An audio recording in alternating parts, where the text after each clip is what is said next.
heart of exploration beats in every surfer. The target does not stand still. The journey is never over. The extra step is mandatory. Only then does the most beautiful beach, the most amazing reef, and the most perfect wave reveal itself. This is what the Quiksilver Crossing is all about.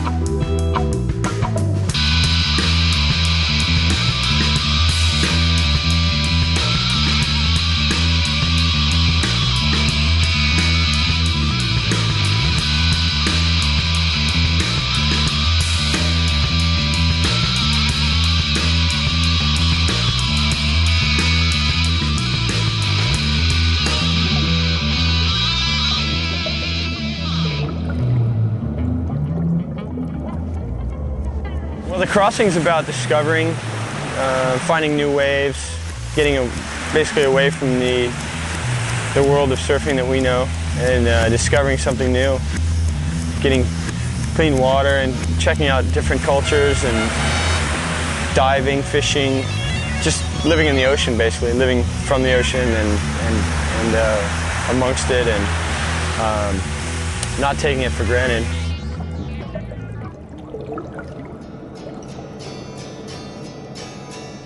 For this journey, the objectives are to spread goodwill, which is not difficult with surfers like Tom Carroll around.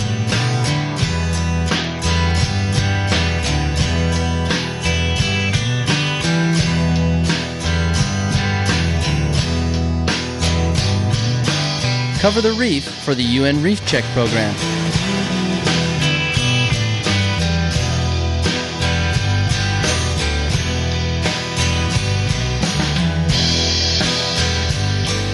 And most importantly, find never-before ridden waves. It's just going around that corner and checking it out and seeing what it's like. That's the spirit. That's the spirit of the crossing to me. Yeah, it's pretty simple, basic, and it keeps every cell in your body alive, that spirit.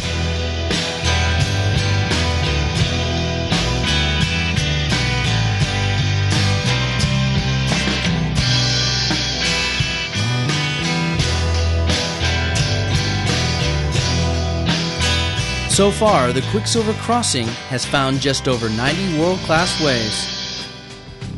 This is the story of just a few.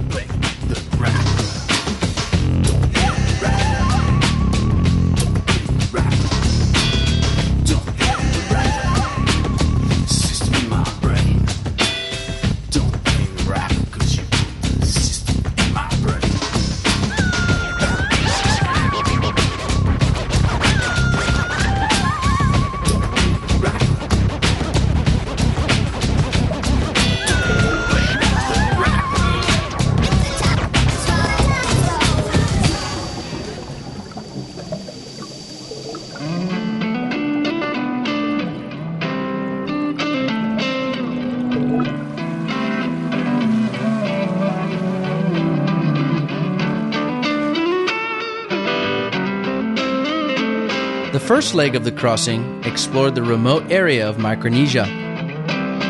I was amazed when I was looking through the binoculars at a beach in a village, and I saw something which I didn't believe existed. I saw a woman walking down the beach with nothing but a grass skirt on. Not a cloth skirt, I mean a real grass skirt, like just out of the pictures of the 19th century James Cook stuff. I felt particularly privileged. I couldn't believe my eyes actually. It still exists.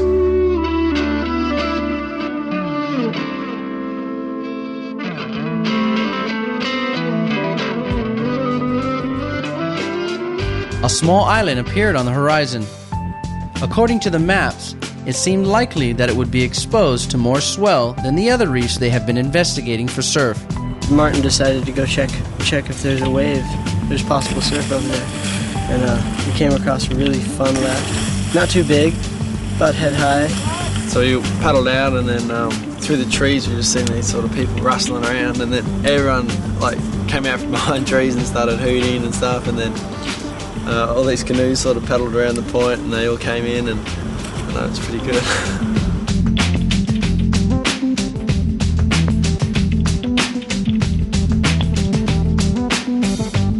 I asked a few of them if anybody had ever surfed there, and they said they've never seen anybody surf there or surf at all. They were really amazed and thought we were a bit crazy surfing.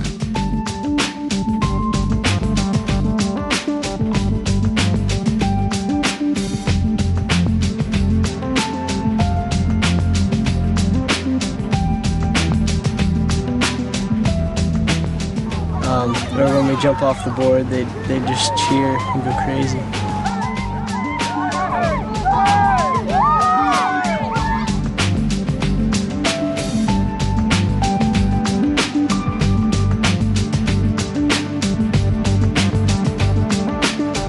From what we know, these waves are probably breaking right now, without a surfer for 1,000 miles.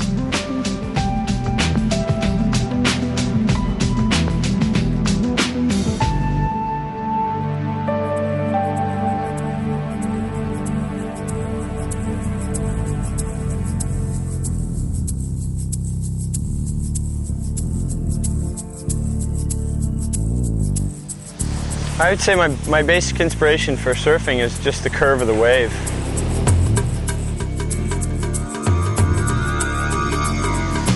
You know, you really have to sort of become part of the wave in a way, you know, because if you're not taking just the right line along the curve of a wave, you can't really do the maneuver you want. So that's the basics for sort of working off.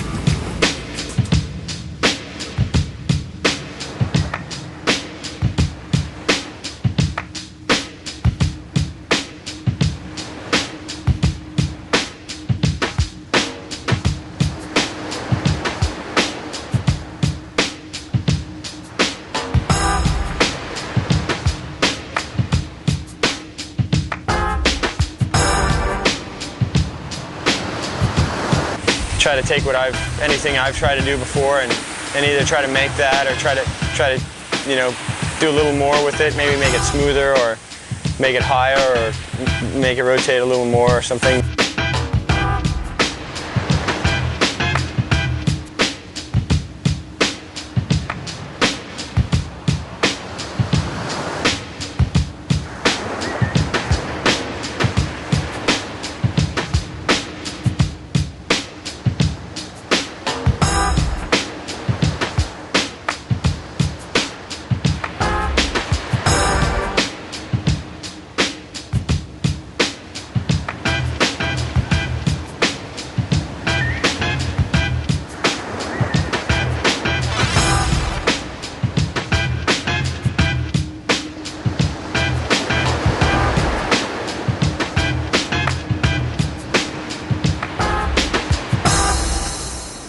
After leaving the crossing, Kelly was headed for Australia's Gold Coast, a place he rates as close to his favorite for wave potential.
Well, I think being, you know, on a boat and travelling and seeing, you know, the world over the sea and over the ocean has got to profoundly affect anybody.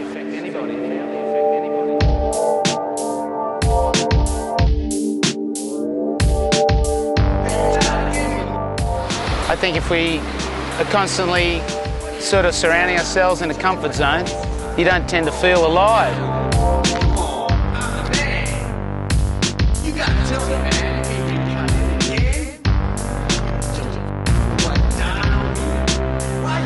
Feeling the reality of and power of the ocean and nature that surrounds it, you really feel your place in the world.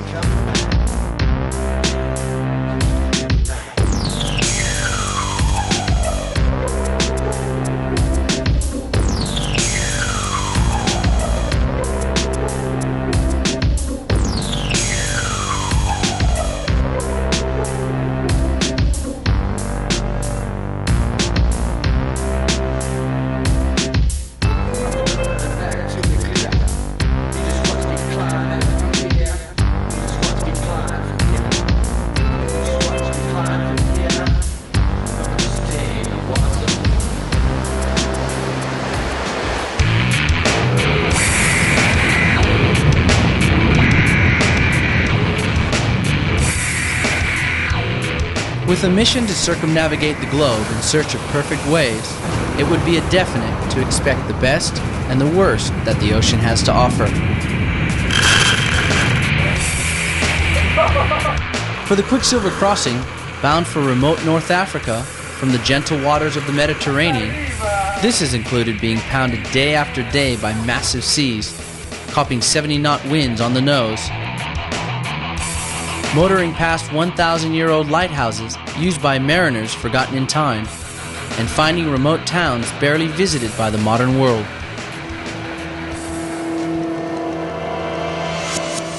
With this in mind, we were able to persuade Mar Ono from Japan and Stanley Badger from South Africa to join Australians Craig Wharton, Danny Wills, and Ryan Hipwood aboard the Quiksilver crossing to follow a simple plan: find perfect waves.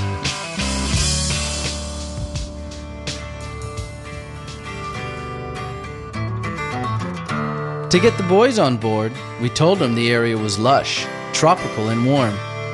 But this was quickly put to rest when Stanley rose first from his bunk. I woke up expecting to see crystal white beaches and palm trees, and ended up looking straight into a huge orange volcanic rock face. It was pretty incredible.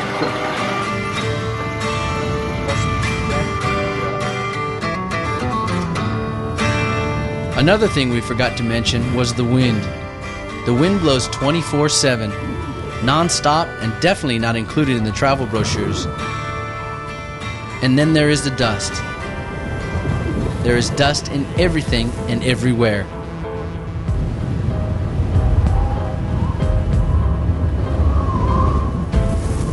After 3 days of staring out to sea, a wave started to break. It was a solid 4 to 5 feet, and the guys were definitely ready to surf.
This wave here right now has been unreal. It's been a nice long point break. It's just perfect. So smackable, little barrel section.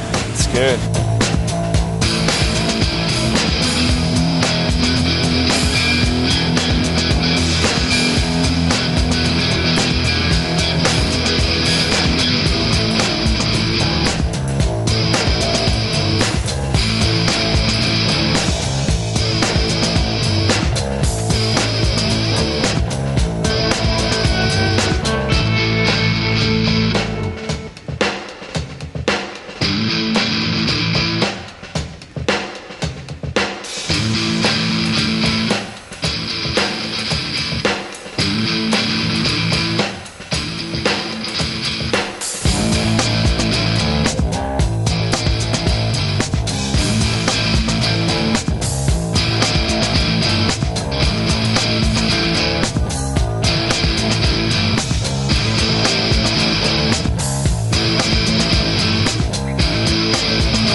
So after a fun surf, the boys jumped in the trusty Dustmobile to take a drive down to the local fish markets.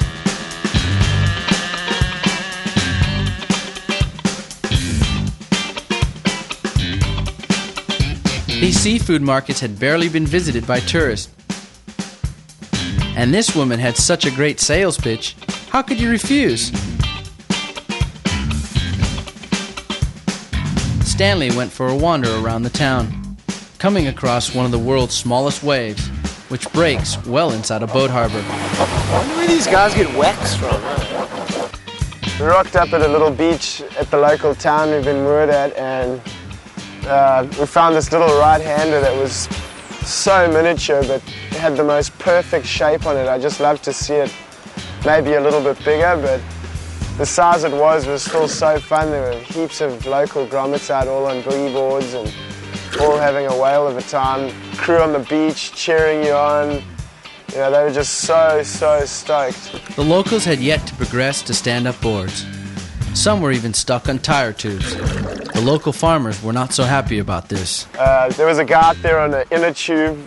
He had cuts all over his legs from getting washed up the rocks, but he still had a smile from ear to ear. Everyone came along for a surf. Even the household pets were in the lineup. One of the local guys was busy bodyboarding out there, and his dog couldn't stand waiting on the beach for him, so it decided to paddle out with us. It was just like splashing around in the lineup, trying to climb up his back. Guy must have been so scratched from his dog just going wild out there. Cool to see a dog in the lineup though. Yeah, it was quite a surprise for the guys to see somebody, you know, surfing out here, and you know, most of the kids around here bodyboard, and for me surfing, it was quite amazing for them, I think, and they were so stoked.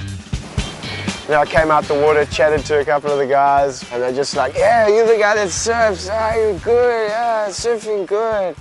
You know, it's insane, you know. Good, wave and bigger.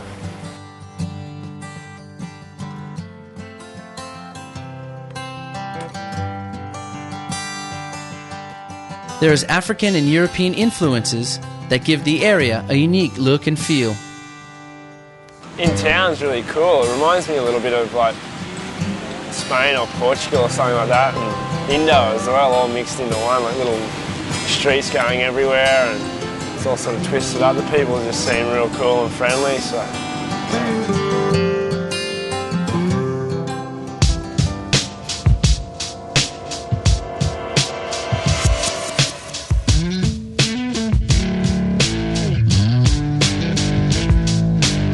It's a really beautiful looking place in a totally different sort of way. It's almost like Mars or something. There's not much tree life really. It's all volcanic and rubble and stone and sand. But in its own way, it's so beautiful. I've never seen any place like this, really.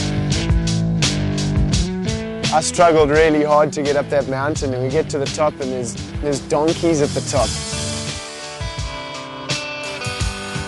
Quite an eye-opener, and it was so high, the view was just mountains for forever.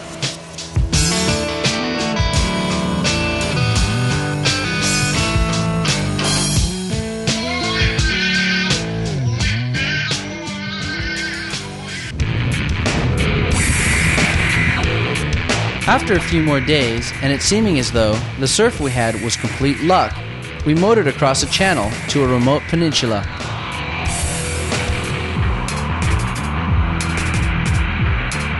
And just as hope faded, we found a near-perfect setup that with the right swell would produce a 2-kilometer-long right-hander.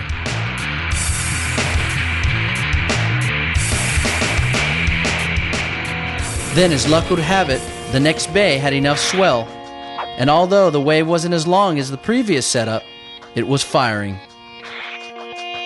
Danny was the first in the lineup, followed by Mar.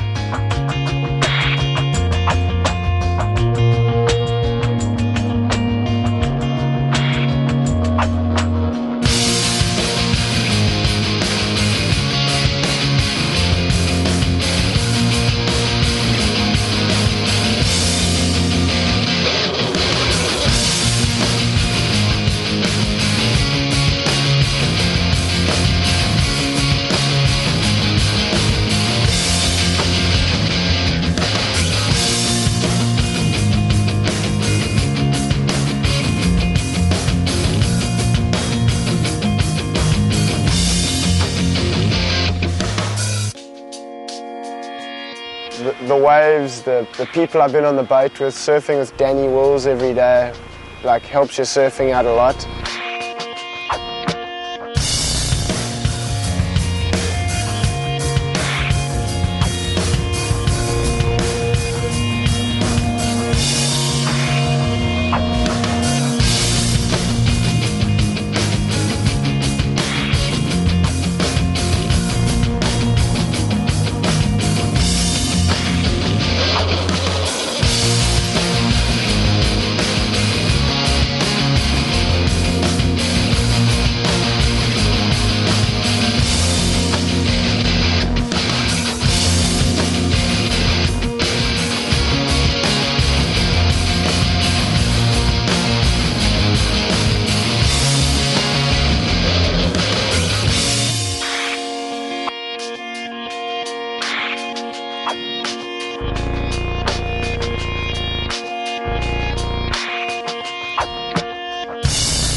Probably had one of the best surfs of my life, I reckon, today. It was just a few guys and it was really sort of friendly environment. The waves are just sick.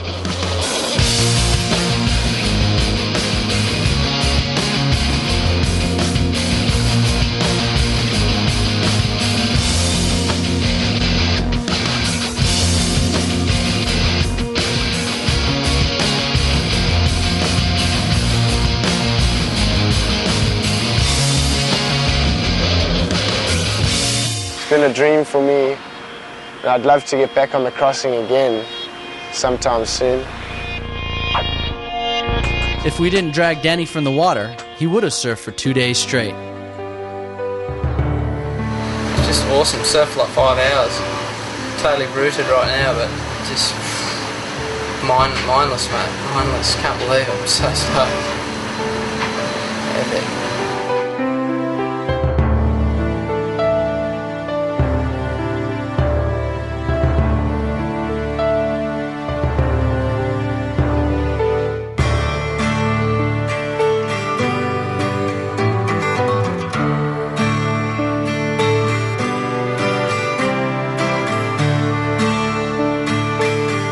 It's definitely not a strange thing to score waves when you're on a global mission to discover surf. We're not sure if these waves broke all the time, or if these were the only days that they ever broke at all. But the one thing you do discover when you travel is the joy of discovery itself. And sometimes that is more fun than anything at all.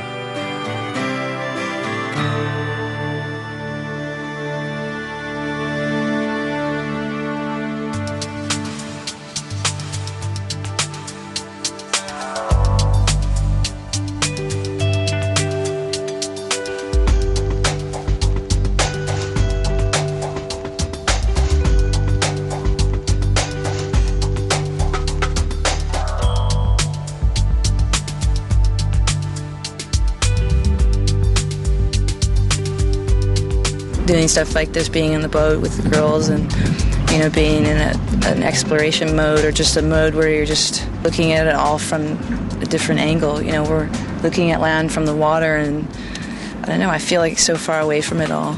It's good to get away from everything and, you know, just try and get back in sync with life and everything surfing.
out in the middle of nowhere, and we have really good friends and just hanging out, cruising, can't really complain too much.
Impressions, I guess, of the trip of where we are is it seems like everything's just luminous, and I've just had more energy than I've ever had before, and I don't know whether that's just because it's such a beautiful environment and because of the people that I'm hanging out with. Everyone on the boat's really cool, and we've got great vibes going on, and there's been great waves, and I guess you can't really go wrong but to have a great time, and to know that you're probably the luckiest person in the world.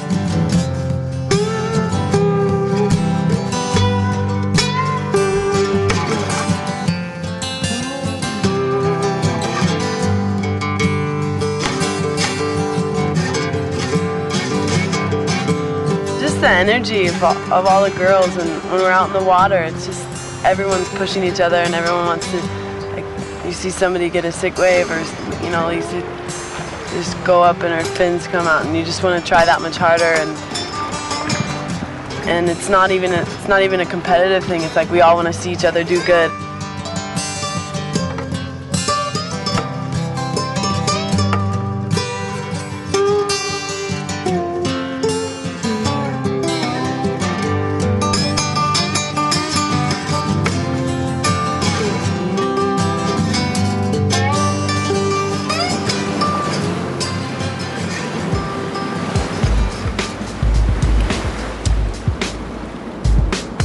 After months of explorations, the crossing invited a crew of elite surfers aboard, including Kelly Slater, Dylan Graves, Tom Carroll, Ross Clark-Jones, Peter Mell, and Dave Kalama. The mission here was to push new boundaries for tow surfing in big and small waves, as well as ride some of the world's most remote and untouched locations. Every surf adventure starts with some very tedious traveling. However, when a trip involves getting to the Quiksilver crossing, it requires days of transit lounges and canceled flights just to get to the boat. What do you mean no trolleys on the thing? It works perfect. One thing you notice is that the modes of transport get steadily smaller and smaller and less reliable, even downright dangerous. Not much other except for the propellers worked on this plane. Amazingly, there was in-flight service. The air conditioning had to be turned off so that there was enough power to run the instrument panel. So by the time they took off, some of the fittest men on the planet were drenched in their own sweat. Like a smack addict. The pilot radioed ahead to get the ground crew to chase the cows off the runway.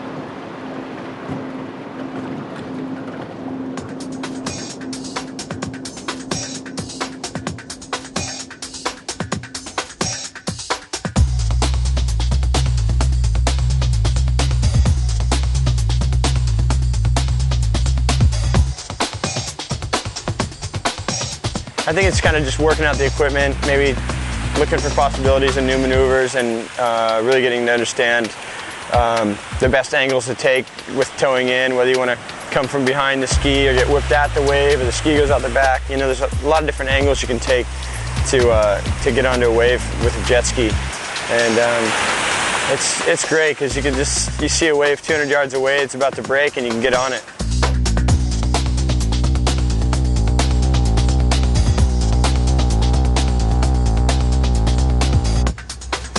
17-year-old Puerto Rican grommet, Dylan Graves, couldn't stand watching a second longer, so he enlisted his own form of transport. My first wave, I got towed in by a boat, a tin boat.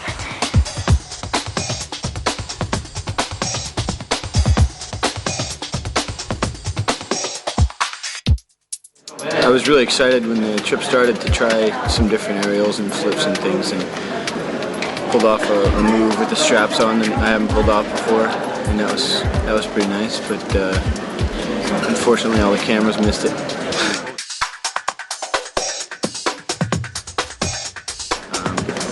When I started breaking my boards, I had to kind of take it easy because I was a little worried I wasn't going to make it all the way through the trip, and I didn't.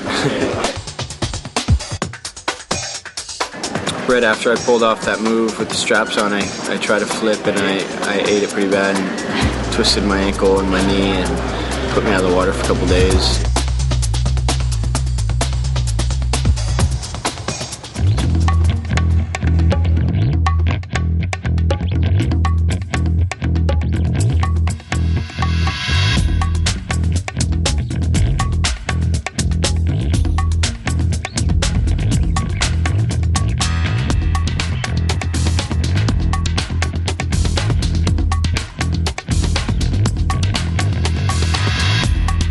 I'd always been kind of aspired surfing bigger surf, and then now the tow surfing element has added a whole new dimension.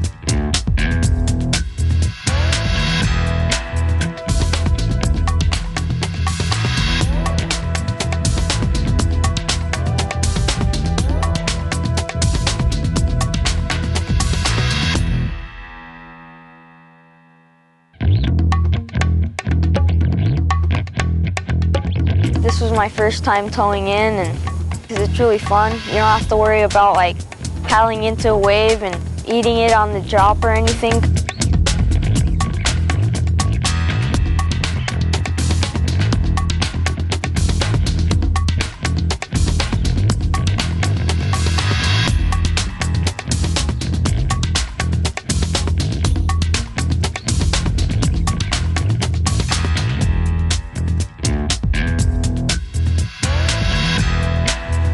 You can get on the wave a lot faster and just have lots more speed coming into the wave, and I think that gives you a lot more confidence when you're on a wave, especially a big wave.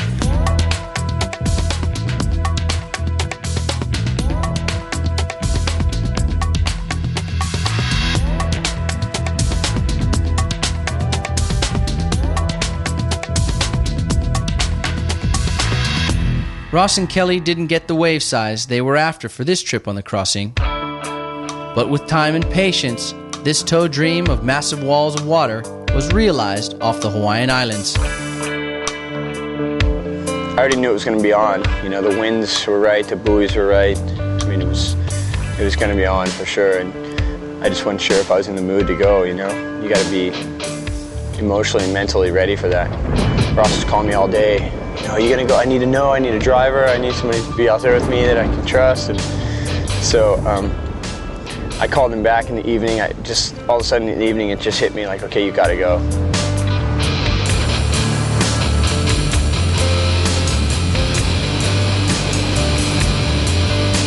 It was just so big. I never, as a kid, imagined people riding waves that big.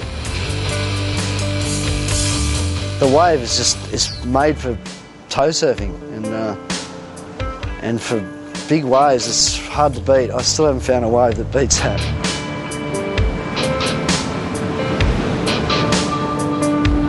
Ross is one of those individuals that is just totally driven by the thought of adrenaline.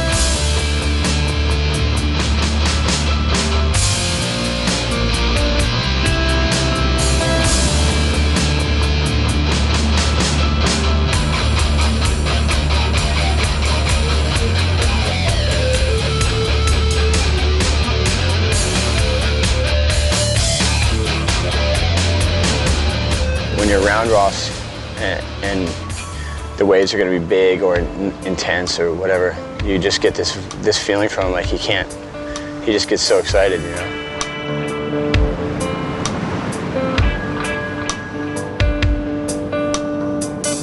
You know, 20 to 30 feet's where I really get excited and feel very comfortable, and over that it's like an extra energy comes out of me that I get really excited, and it just doesn't happen enough for me.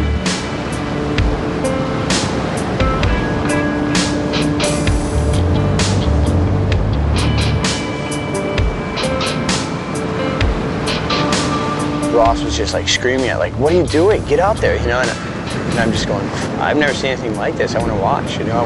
I want to see this. I just want to imprint this in my brain. And it was incredible, but it was also frightening at the same time.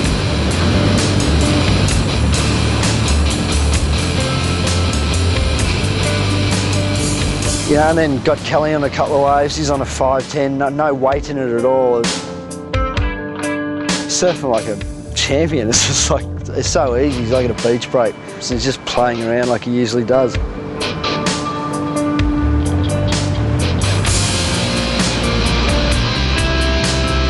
You see this little man on this huge wave. It doesn't look real. It looks like a cartoon.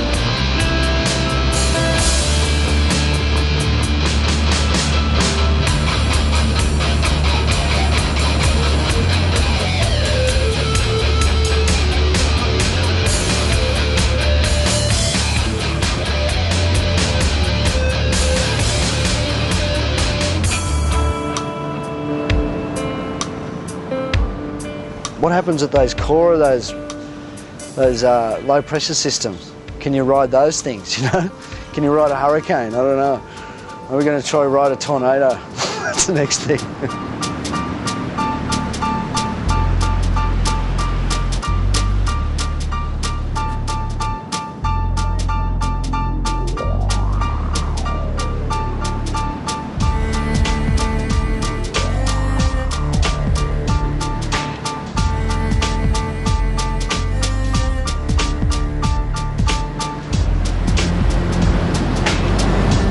One of the most exciting things you can ever do is travel to somewhere almost completely uncharted and see what you find for yourself. You can't put into words the feeling of freedom you experience when organized travel stops and real adventure begins.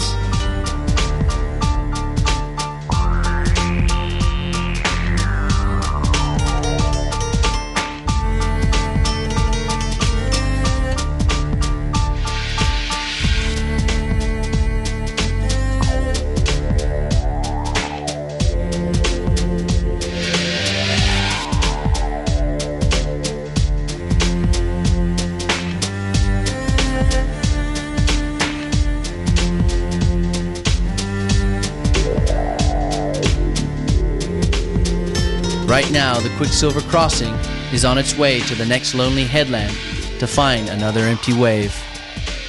Who knows where this journey will take us or where it will end?